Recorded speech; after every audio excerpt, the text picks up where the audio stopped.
يكمل وان ريبيرو مدرب مستواه الفني ضعيف والكلام ده كله. بص انا من اول يوم ما كنتش مقتنع بيه، لان انا شفته في مباراه الاهلي مع الفريق اللي كان بيدربه في جنوب افريقيا. حسيت ان هو مدرب مش ما عندوش برضو الحمية على الفرقه.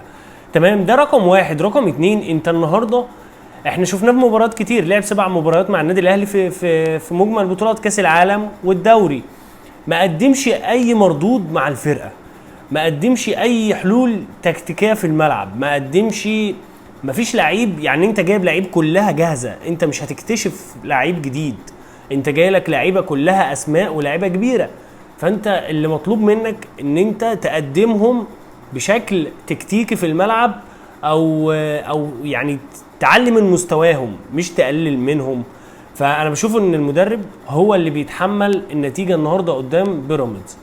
المدرب ما عندوش اي وعي فني، بيروح مع المباراه بقى بيتفرج زيه زينا، ما عندوش اي حمية على الفرقه، ما بي يعني انا مش فاهم. فلازم المدرب يمشي، ده رقم واحد. لازم المدرب يمشي، ما ينفعش يكمل مباراه تانية مع النادي الاهلي، دي كارثه.